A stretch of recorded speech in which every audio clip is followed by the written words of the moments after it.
Estamos en una nueva edición de Cosecha Propia, este ciclo en el que la Facultad de Ciencias Agrarias de la Universidad Nacional de Lomas de Zamora pone el foco en la actividad de distintos egresados profesionales que han salido de la universidad y que, bueno, hoy se desenvuelven y tienen su actividad profesional en empresas de todo tipo, en el sector público y también en el sector privado. En esta oportunidad vamos a estar hablando con Margarita González, que es directora regional y presidenta de Yara Argentina, una multinacional que tiene obviamente su sede aquí en el país, enfocada en todo lo que es insumos para el sector de agro, fertilizantes. Y bueno, ella nos va a contar un poquito más de qué va la empresa y hacia dónde están enfocados sus objetivos.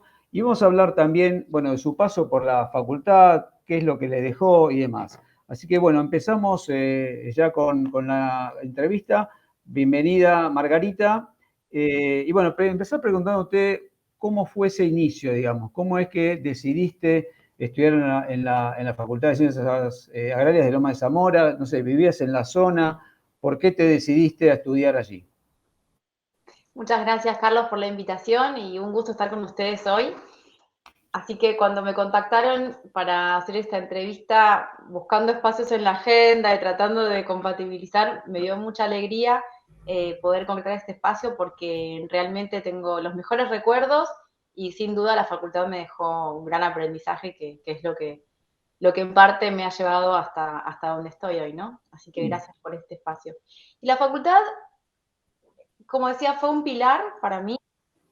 Comencé a decidir qué iba a estudiar cuando estaba en el secundario. En el último año me decidí porque siempre me encantó la biología y los procesos naturales, pero también buscaba algo que me vinculara con la productividad y con el país y con lo que tenía que ver con nosotros como cultura.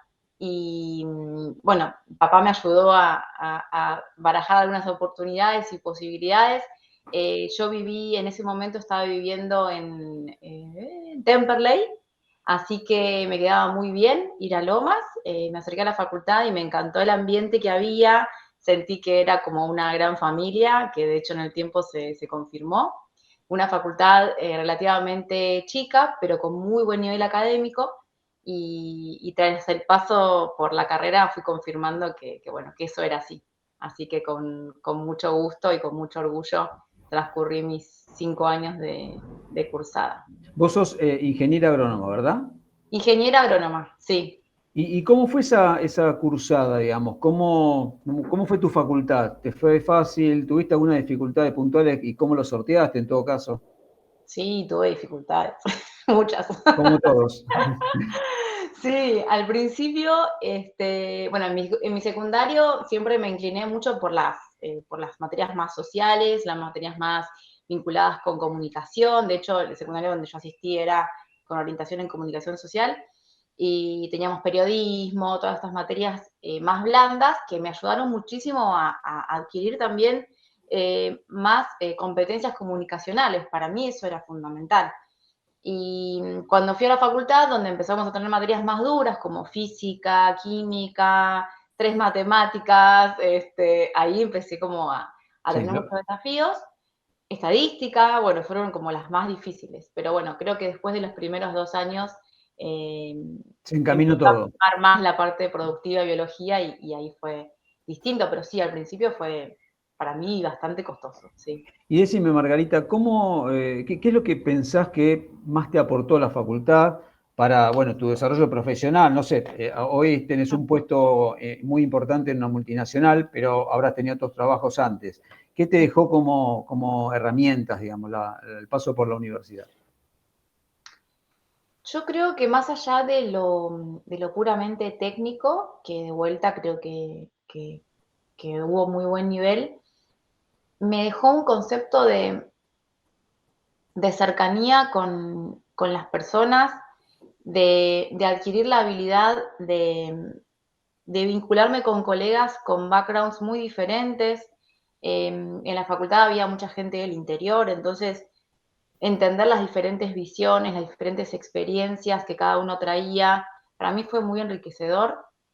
Al mismo tiempo, una facultad tan cercana y de alguna manera donde las autoridades estaban al alcance de la mano, uno podía interactuar y tener esa vinculación, también me dio la perspectiva de que cuando uno busca, hay respuesta, ¿no? No importa el nivel, si uno habla con pares, si uno habla hacia arriba, y esa dinámica de jerarquías para mí fue muy rica y me permitió también vincularme en una compañía grande como es Yara a nivel global, independientemente del nivel del interlocutor en términos de la organización, con respeto y con profesionalismo poder llegar a acuerdos, coordinar acciones y tener buena colaboración. Así que yo creo que el factor de colaboración que primaba en la cultura de la facultad también me ayudó y me enseñó muchísimo de cómo después en el mundo laboral uno puede también capitalizarlo, y es súper importante. Claro, imagino que ahí también incorporás,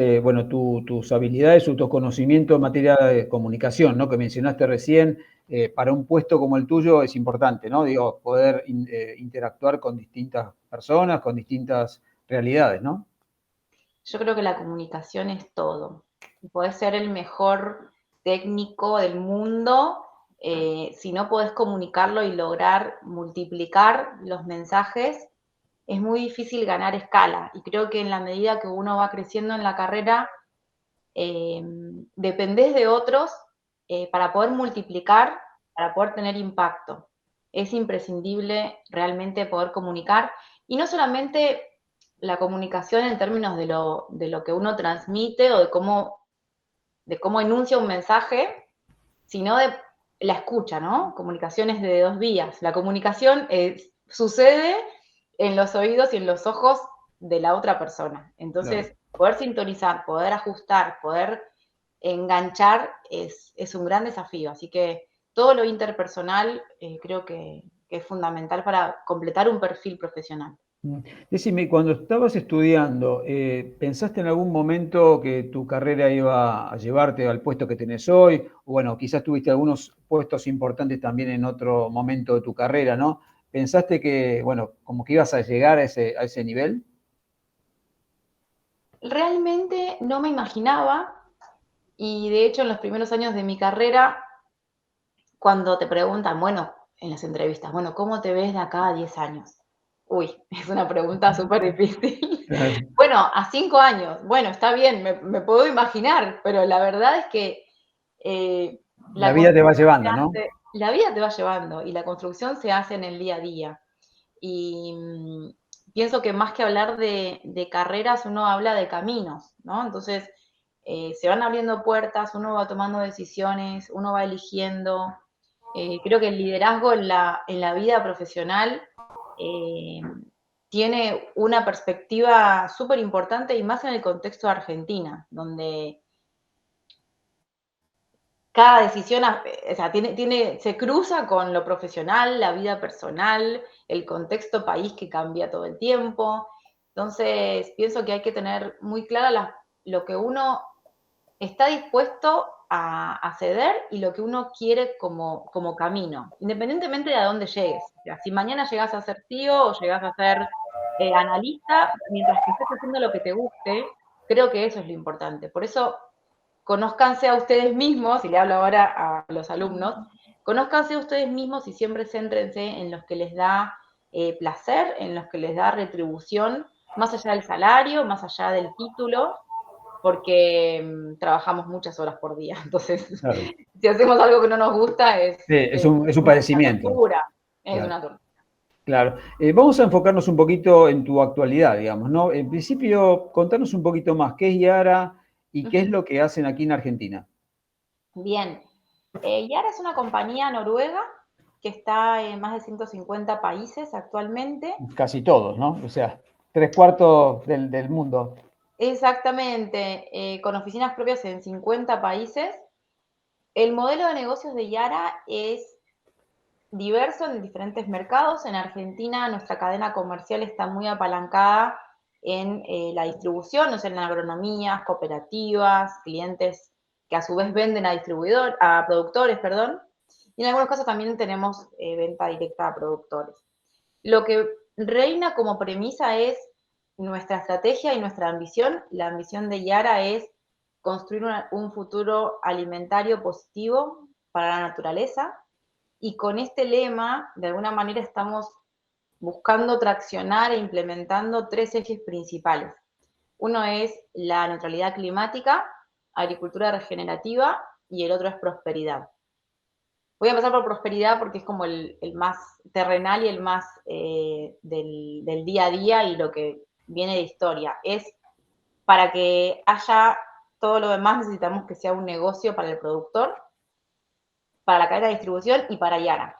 Entonces, rentabilidad, productividad son 2 ejes que son súper importantes. Así que todo lo que hacemos tiene un racional de negocio detrás. Y sabemos que tiene que ser un negocio para todos, porque si no, no hay futuro. Si es bueno para Yara, no es bueno para el productor, no hay futuro. Entonces es un poco ese concepto holístico. En cuanto a neutralidad climática, nosotros venimos hace muchos años, digamos que como compañía noruega, la sustentabilidad es una licencia para operar, no es que es algo lindo que en algún momento vamos a empezar a implementar, está muy anclado en el corazón de la empresa. Se han invertido muchos millones de dólares para poder decarbonizar y hacer las plantas de producción de fertilizantes más eficientes, y a su vez para que en campo también podamos traccionar recomendaciones que hacen al buen uso de los fertilizantes, ¿no? Somos una compañía de nutrición de cultivos, tenemos más de 800 agrónomos en campo a nivel global, y esa escala, coordinada con los centros de investigación que tenemos, nos da conocimiento, nos da un brazo para poder ser referentes en la agronomía de la nutrición de cultivos, ¿no? Así que eso es una premisa. Y bueno, en este eje, digamos que en Argentina somos también pioneros. Este año, de hecho, vamos a estar siendo el primer país que está abasteciendo a un productor de fertilizantes verdes. ¿Qué son los fertilizantes verdes? Tienen la misma composición química, en este caso son fertilizantes nitrogenados a base de nitrato de amonio calcáreo magnésico, pero la matriz energética es libre de combustibles fósiles. Entonces, toda la energía que antes venía del gas, ahora va a empezar a venir en este proyecto de energía eólica, hídrica y solar. Entonces, este es un proyecto súper innovador dentro de la industria de los fertilizantes. El primero en abastecerse va a ser una cooperativa sueca y el segundo va a ser Argentina, así que es un orgullo enorme y estamos justo en este momento con el primer batch de producción en la planta de Holanda, de Yara. Así que eso es una gran noticia. Por el otro lado, por el eje de la agricultura regenerativa. Sería el tercer eje que nos estaba faltando, ¿no? Exacto, el tercer pilar. ¿Cuál es el concepto? Al final, esta agricultura regenerativa, si uno mira en el mundo, tiene un montón de definiciones, de conceptos detrás. ¿Cómo concebimos esto? Y como industria, agricultura regenerativa es un sistema de producción basado en resultado, no es basado en los inputs. Un sistema basado en los inputs podría ser el orgánico. La agricultura regenerativa considera qué es lo que se está impactando, y en esos impactos se consideran la biodiversidad, el carbono en el suelo, la neutralidad climática en términos de huella de carbono de los cultivos, la productividad y la eficiencia de uso de recursos, agua, nutrientes, tierra. Y es un concepto muy holístico porque en el corazón de esto está la cadena de alimentos. Sabemos que tenemos que abastecer a una población mundial que está creciendo exponencialmente con un recurso tierra que es limitado. Entonces, al final, si tenemos que crecer en la producción de alimentos con este recurso que es limitado y al mismo tiempo proteger el planeta, realmente hace falta mirar el sistema productivo de otra manera. Está claro. Me dejaste pensando con esto de los fertilizantes verdes. En Sí. principio, preguntarte, el proyecto está en desarrollo, ¿cuándo se va a lanzar? ¿Cuándo va a estar en el mercado argentino? Contame un poquito sobre eso y bueno, ver si ustedes son en el sentido, entiendo que el mascarón de prueba, digamos, o quizás la primera compañía que lo está desarrollando, ¿no? Sí. Mira, nosotros hemos firmado el primer acuerdo de comercialización con un productor en el mundo. ¿Qué quiere decir esto? No vamos a traer el producto en forma masiva para comercializarlo en todos los canales, sino que es un acuerdo por ahora limitado a este caso. ¿Y esto por qué? Al ser un proyecto nuevo, tiene muchísimas aristas de, digamos, que condiciona el éxito en términos de tiempos, en términos de volúmenes, de producción. Entonces, hoy no estamos preparados todavía para lanzarlo como masivamente, pero sí empezar a generar la experiencia y el piloto para que este productor es un productor de papas, es Walter Hernández, Parque Papas, en Otamendi, provincia de Buenos Aires. Además de traer los fertilizantes e incorporarlos a su producción, también estaremos trabajando en lo que es la trazabilidad y la certificación de esa papa en cuanto a su huella de carbono. El fertilizante, para que se den una idea, cuando uno mira la huella total de carbono en un producto a la puerta del campo, en la papa, aproximadamente el fertilizante pesa casi un 30%. Con estos nuevos fertilizantes, primero con los fertilizantes de Yara versus los commodity, logramos bajar un 25% la huella de carbono a la puerta del campo. Con los nuevos fertilizantes verdes logramos bajar un 20% respecto de eso. Adicional, claro. Entonces es muy potente. Y es a nivel de precios, digamos que va a estar en valores de mercado más barato, más caro. ¿Cómo sería, digamos? Porque está bueno esto de producir, digamos, con una buena huella de carbono o sin, digamos, utilizar energía fósil. Pero Exacto. bueno, también hay una cuestión de costo a tener en cuenta por parte del productor, ¿no? Sí, sí, sí, sí. Sí, tienen un sobrecosto estos fertilizantes. En este momento realmente no existe un mercado de los fertilizantes verdes, con lo cual uno no puede decir, bueno, esto cuesta tanto más, no existe, y si uno tuviera que cargarle los costos del proyecto al producto, entonces no lo puedes vender nunca. Claro. Con lo cual sí hay un premio, pero hoy no es un indicativo de lo que puede hacer en el futuro. Claro, o sea, además suele pasar como en otros sectores, cuando viene una tecnología nueva, disruptiva, quizás arranca con un costo y después a medida que se va masificando, los costos tienden a bajar, ¿no? Exactamente, el mundo ahora se está moviendo para ese lado y hay una carrera en cuanto a las capacidades productivas en los fertilizantes verdes. También hay otra corriente que son los fertilizantes azules, que, bueno, es otra tecnología diferente, pero es la misma carrera de la decarbonización. ¿Tiene que ver con el hidrógeno, la azul? Bueno, la verde en realidad es el amoníaco, que es la materia prima para la producción de los fertilizantes, se produce toda con energía verde y con el hidrógeno verde. En el caso de la azul, lo que sucede es que durante la producción del amoníaco, todo el dióxido de carbono que se emite es secuestrado. Entonces, le bajás la huella al producto final, pero en menor proporción que con el verde. El verde es, no decimos que es fossil free, pero es casi fossil free. El azul, usás energía fósil, pero no emitís Claro, a lo la capturás después, claro. exactamente. Está claro. Decime, me quedó la duda. Ustedes en el país están fabricando, produciendo, digamos, no es que son importadores y distribuidores de lo que se fabrica en otro lugar. Nosotros somos importadores. Las fábricas de producción de Ah, lo que traemos a Argentina están en Noruega, principalmente, en Holanda, y una muy bajita proporción de productos que son para soja vienen de Brasil. También tenemos toda la línea de bioestimulantes y micronutrientes que viene de Inglaterra. y ahí está previsto, digamos, abrir alguna planta de producción en el país, aunque sea a mediano plazo, o todavía no. Por el momento no hay ningún proyecto confirmado. Siempre Yara tiene planes de expansión, pero no es que hoy tengamos algo confirmado. Está claro. Entiendo que la sustentabilidad es, digamos, el core del negocio de Yara, ¿no? Digo, por hacia dónde están caminando, los tipos de productos que tienen.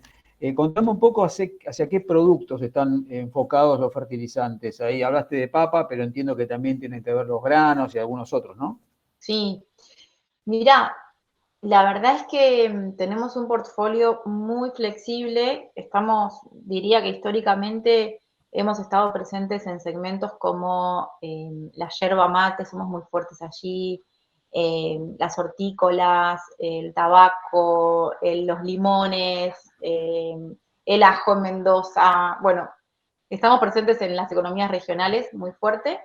También en todo lo que es cultivos extensivos, como maíz, trigo, soja. Básicamente, en cuanto a tipo de productos, somos una compañía de nitratos. Ustedes saben que el mercado de fertilizantes, el grueso es urea. En el caso de Yara somos productos base nitratos. ¿Qué quiere decir? Que la forma de nitrógeno que traen estos productos es una fuente diferente y es una fuente mucho más eficiente. Nosotros cuando hacemos los estudios de investigación tenemos bases de datos de más de 300 ensayos en Argentina en los últimos años y lo que vemos es que en términos de productividad de los cultivos por unidad de nitrógeno podemos alcanzar eficiencias de más del 50% en el uso del fertilizante. Te quería preguntar, digamos, hubo muchos comentarios durante este año y también el año pasado respecto al mercado de fertilizantes a nivel global, a propósito de la guerra en Ucrania, digamos, ¿no? Y bueno, y lo que ellos significan en el mercado mundial de fertilizantes. ¿Cómo está hoy, digamos, la demanda de fertilizantes, la oferta de fertilizantes, los precios? ¿Qué pasa con todo ese combo? Es bien complejo, estamos en un mundo con altísima volatilidad y lo que hemos visto es que esa volatilidad no va a estabilizarse o a volver a valores, a niveles de estabilidad como hace 4 años atrás. Eh, los conflictos que ahora estamos viendo tienen mucho que ver con la energía y los fertilizantes están vinculados con la energía muy claramente. Y estas crisis empiezan como a ser elementos disruptivos en las cadenas de abastecimiento. Eh, Esto es anecdótico, pero ilustra. Durante el inicio de la guerra, Yara se estaba abasteciendo fuertemente de Rusia en cuanto a materias primas como el amoníaco, como elementos de minería. Toda esa cadena de abastecimiento se tuvo que migrar y mutar en caso de los proveedores que estaban en la lista negra, digamos, sancionados. Entonces, todo eso hizo que se muevan las cadenas de abastecimiento, que cambien los procesos productivos, que cambien los procesos en las plantas, porque también las materias primas cambian también en las plantas los procesos. O sea, fue todo un recorrido bastante complejo. Hoy estamos en un nivel un poco más estabilizado, algunas barreras se han bajado, pero sí estas fuerzas empiezan a generar más volatilidad. Y eso impacta tanto en los precios como en las disponibilidades. Dicho esto, y no menor, es el efecto de los stocks y el movimiento de granos, porque al final están los dos mercados íntimamente vinculados, ¿no? Claro. Entonces, en cuanto hay proteccionismo en algunos mercados que mueven la aguja, como es China, por ejemplo, o India, esas fuerzas de oferta y demanda empiezan a distorsionar también y a jugar con los precios, más allá de las materias primas que también juegan un papel importante. Así que Claro. volatilidad sí. En Argentina lo que está pasando ahora es un poco distinto, o le agrega una capa de complejidad, que es el ritmo de las importaciones y las posibilidades de los pagos afuera. Entonces eso también le agrega una capa de complejidad a la disponibilidad. Y también, Perdóname, Margarita, antes de pasar a eso, que te lo quería preguntar también, pero digamos, hoy el abastecimiento de materias primas, de insumos de Rusia, ¿desde dónde están viniendo, digamos? ¿Cómo lo reemplazaron? ¿Con qué países lo reemplazaron? yo hablo siempre, no hacia Argentina, sino a las fábricas de Yara. Sí, sí, está bien, digo, pero antes se proveían de Rusia, eso, digamos, por las sanciones que impuso la Unión Europea no se puede hacer. ¿Y de dónde lo reemplazaron? ¿De qué países? ¿De India, de China, de dónde? Hay un montón, pero hay también Australia y de todas maneras, de vuelta, hay sanciones que se han levantado, entonces no todos los proveedores de Rusia están sancionados, Claro. con lo cual en cierta proporción sí están viniendo materias primas de Rusia, pero hay muchísimo que viene de otros mercados que se fueron abriendo, sí, está Australia es uno de ellos, bueno, hay Claro. otros. Lo concreto es que el mercado no está, digamos, en las mismas condiciones, no es normal a la situación anterior a la guerra, ¿no? Eso todavía, esa Exacto, volatilidad continúa.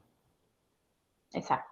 Bueno, y en Argentina concretamente tenemos los problemas de falta de dólares, dificultades para importar, autorizaciones y demás. ¿Cómo Uh-huh. los está afectando en concreto a ustedes que son, bueno, importadores, tal cual vos comentaste más temprano?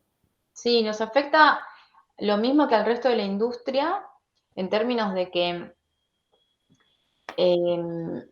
realmente es un año muy complejo en cuanto a disponibilidad de divisas duras, dólares.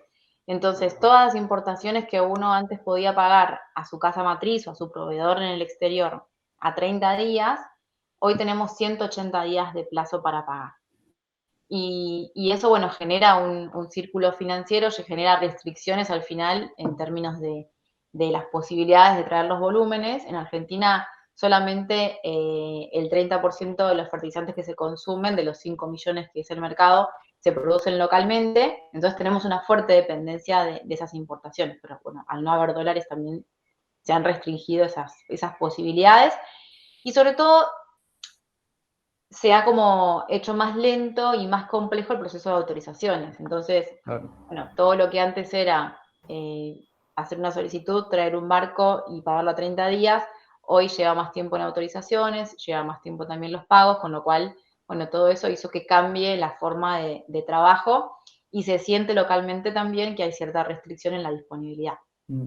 Y entienden tus contrapartes de la casa matriz o demás cuando tenés que explicar esta operatoria, digamos, que tiene sus trabas, qué te dicen o cómo lo piloteas, digamos? Es complejo, hay que explicar y hay digamos, que visibilizar los desafíos, eso sí, por supuesto, pero la verdad es que Yara tiene un alcance global muy grande y está acostumbrado a trabajar en países donde hay disrupción, donde hay volatilidad. Estamos en África, en muchos mercados de Asia que también tienen realidades que cambian, estamos en 9 países en América Latina, entonces, bueno, sí tenemos algunas condiciones que son especiales, pero Sí. No muy distinta al entorno general, digamos. es parte de lo que una empresa global tiene que afrontar y en la toma de decisiones involucrarse. Bueno, Margarita, te pregunto por último si podés decirnos, digamos, 3 desafíos importantes que ves en la Argentina que viene, digamos, en materia de, bueno, de producción de agro, de abastecimiento de mercado. ¿Qué ves que son los principales focos en los que tiene que, digamos, centrarse la compañía? ¿La compañía o en general? Bueno, en Digo, general, está bien, como veas el mercado. sí, bueno, mira, yo veo por una parte, tenemos brechas de rendimiento que van entre el 30 y el 40%. Eh, hay tecnologías disponibles, sí, hay prácticas de manejo disponibles, sí. Entonces, realmente tenemos que hacer un cambio para poder ser los productores que podemos ser, porque hay un potencial enorme todavía por recorrer. Entonces, yo creo que hay un desafío en la adopción de tecnología que también tiene que ver con el riesgo que el productor puede tomar. Y, y en ese caso, nosotros como compañías que hacemos el mercado, en definitiva, en cuanto a tecnologías, creo que tenemos que impulsar mucho más la transferencia de conocimiento y de herramientas para mejorar la producción.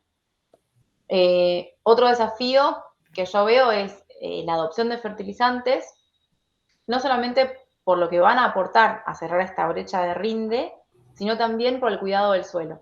Hoy estamos con niveles de reposición muy bajos, tenemos el 50% de reposición en nitrógeno y en fósforo, es decir, que de lo que se extrae en los granos y se quita del sistema versus lo que estamos aportando al sistema, bueno, estamos al 50%, eso es realmente muy poco e implica minería de suelo, pero también de carbono, porque los microorganismos comen nitrógeno. Entonces, en la medida que no le damos de comer, ese nitrógeno extingue los microorganismos. Así que es un desafío. Y la otra pata me parece que tiene más que ver con la logística. Nosotros somos conscientes viviendo, digamos, la realidad, por ejemplo, para fertilizantes, el puerto principal de recepción es Nicolás. Realmente es importante visibilizar que hay muchos desafíos y cuellos de botella en las recepciones de los barcos.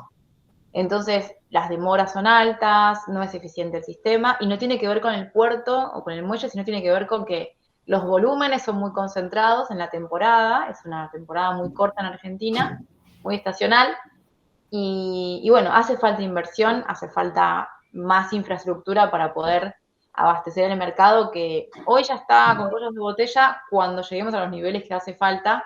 Va a ser peor. va a ser peor. Entonces Está creo que claro. la acción es clave. Está claro. Bueno, Margarita, gracias por tu tiempo y bueno, desde ya estamos en contacto porque nos interesa ver cómo continúa todo esto, los nuevos proyectos, lo de los fertilizantes verdes y demás, así que te volveremos a molestar seguramente. Y bueno, nada, una vez más, fue Margarita González, directora regional y presidenta de IAR Argentina, y lo dijo aquí en Cosecha Propia. Muchísimas gracias, Carlos, y a todos. Les dejo un gran saludo y bueno, volveremos a vernos y a disposición. Muchas gracias.